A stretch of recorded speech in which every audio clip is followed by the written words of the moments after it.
ಇವ್ರು ಯಾಕೆ ನೃತ್ಯ ಆದ್ರು ಏನು ಕಾರಣ ಅದನ್ನು ಸಹಿತ ವಿಚಾರ ಮಾಡೋ ಜೊತೆಗೆ ಇವರು ಏನೆಲ್ಲ ಆಕ್ಚುಲಿ ಜನರಿಗೆ ಪ್ರೀಚ್ ಅಂದ್ರೆ ಬೋಧನೆ ಮಾಡ್ತಾ ಇದ್ರು, ಜನರ ಆಕರ್ಷಣೆ ಮಾಡ್ಕೊಳ್ತಾ ಇದ್ರು. ಪ್ರತಿಯೊಂದನ್ನ ಇವತ್ತ ಎನ್ಕ್ವೈರಿ ಮಾಡುವಂತ ಇವತ್ತು ಅನಿವಾರ್ಯತೆ ಅದ.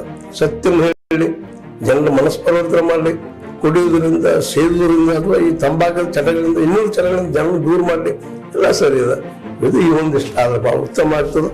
ಆದ್ರೂ ಇವತ್ತು ನಾವು ಈ ಹತ್ತರಸ್ತಲ್ಲ ಅಂತ ಕಾಲ್ ತುಳಿತಕ್ಕೆ ಸಿಕ್ಕ ಜನರಿಗೆ, ಆ ಜನರೊಂದಿಗೆ ಮಕ್ಕಳಿಗೆ ನಾವು ಏನಂತ ಹೇಳೋದು, ಪಾಪ ಒಂದು ಕುಟುಂಬಕ್ಕೆ ನಾವು ಏನು ಹೇಳೋದ, ಪ್ರತಿಯೊಂದು ಕುಟುಂಬಗಳು ಇವತ್ತು ಬಹಳ ದುಃಖದಲ್ಲಿದೆ. ಆ ದುಃಖದಲ್ಲಿ ಯಾವ ರೀತಿ ಅದಪ್ಪ ಅಂತಂದ್ರೆ ಅದು ಹೇಳಿಕ್ ಆಗೋದಿಲ್ಲ, ಅದು ಅನುಭವಿಸ್ಬೇಕಾಗ್ತದೆ. ಅನುಭವಿಸಿದಾಗ ನೀವು ಅನಿಸ್ತದೆ ಅದು ಎಲ್ಲರಿಗೂ ಬರೋದು ಬೇಕಾಗಿಲ್ಲ ಅಂತ ಹೇಳಿ ಆಗದೆ ಇತ್ತಂತ ಬೇಕಿಂದ. ಯಾಕಂದ್ರೆ ಪ್ರತಿ ವರ್ಷ ಅದನ್ನು ನಡೀತಾ ಇರೋದ್ರಿಂದ ಇವತ್ತು ಈ ಚರ್ಚೆ ತಗೋಬೇಕಾಗ್ತದಿಲ್ಲ. ಯಾಕೆ ನಡೀತಾ ಇದ್ದಾವ, ಏನ್ ಕಾರಣ ನಡೀತಾ ಇದ್ದಾವ ಅನ್ನೋ ಕಾರಣಕ್ಕಾಗಿ ಅದಕ್ಕೆ ಹೇಳಿದ್ರೆ ಇವತ್ತು ನಮ್ಮ ಆಡಳಿತ ಅಷ್ಟೇ ಕಾರಣ, ನಮ್ಮ ಸರ್ಕಾರಗಳು ಅಷ್ಟೇ ಕಾರಣ, ನಮ್ಮ ರಾಜಕಾರಣಿಗಳು ಅಷ್ಟೇ ಕಾರಣ, ಜೊತೆಗೆ ಧರ್ಮದ ಹೆಸರಲ್ಲಿ ವ್ಯಾಪಾರ ಮಾಡುವಂತವ್ರು ಸಹಿತ ಅಷ್ಟೇ ಕಾರಣ.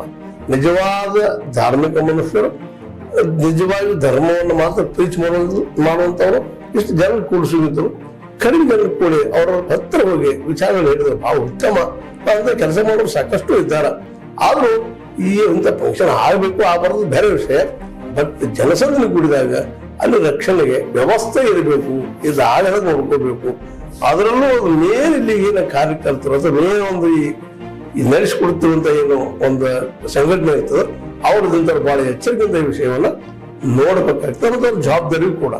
ಹೀಗಾಗಿ ಹತ್ತರಸಗಳಂತ 116 ಜನರ ಸಾವು ಇವತ್ತು ನಮ್ಗೆಲ್ಲರಿಗೂ ಏನಪ್ಪಾ ಅಂದ್ರೆ ಸ್ತಬ್ಧನಾಗಿಗೊಳಿಸದ. ಮತ್ತೆ ಇದು ಆಗದಾಗ ಏನು ಮಾಡ್ಬೇಕು ಮುಂದಿನ ದಿನಗಳಲ್ಲಿ ಎಲ್ಲೂ ಸಹಿತ ನಮಗೆ ಎಚ್ಚರಿಕೆ ಕೊಟ್ಟದ. ಅದಕ್ಕಾಗಿ ಈ ಎಚ್ಚರಿಕೆ ಹಿನ್ನೆಲೆಯಲ್ಲಿ ನಮ್ಮ ಸರ್ಕಾರಗಳು ಎಚ್ಚೆತ್ತುಕೊಂಡು ಈಗಾಗಲೇ ಪರಿಹಾರ ನಮ್ಮ ಮೋದಿಯವರು ಅದರ ಪ್ರಧಾನಿ ಘೋಷಣೆ ಮಾಡಿದ್ದಾರೆ. ಸತ್ತು ಕುಟುಂಬಕ್ಕೆ 1 ಲಕ್ಷ, ಗಾಯಗೊಂಡವರಿಗೆ 50,000 ರೂಪಾಯಿಗಳನ್ನು ಕೊಡುವಂತ ಪ್ರಯತ್ನ ಮಾಡಿದ್ದಾರೆ. ಇದನ್ನ ಮುಂಜಾಗ್ರತೆ ಅಂತ ಫಂಕ್ಷನ್ ನಡಿ ಮುಂದೆ ಎಚ್ಚರಿಕೆ ವಹಿಸಿ ಈ ಸಾವುಗಳು ಆಗದೆ ನೋಡಿದ್ರೆ ಮಾತ್ರ ಖಚಿತವಾಗಿ ಒಳ್ಳೆ ದಿನಗಳು ಬರ್ಬೋದು, ಇಂಥದ್ದು ಆಗದೆ ಹೋಗ್ಬೋದು. ಹಾತ್ರಸ್ ಮತ್ತೊಮ್ಮೆ ಆಗದೇ ಇರಲಿ. ಯಾಕಂದ್ರೆ ಹಾತ್ರಸ್ ಈಗ ಖ್ಯಾತಿನ ಪಡೆದ ಹಿಂದೆ ಅಲ್ಲಿ ಒಬ್ಬ ದಲಿತ ಹೆಣ್ಮಗಳು ಆದಂತ ಘಟನೆಯಿಂದಾಗಿ ಈ ಮತ್ತೊಮ್ಮೆ ಇದು ಹಾತ್ರಸ್ ಈ ಪ್ರಚಾರ ಪಡ್ಕೊಂಡದ.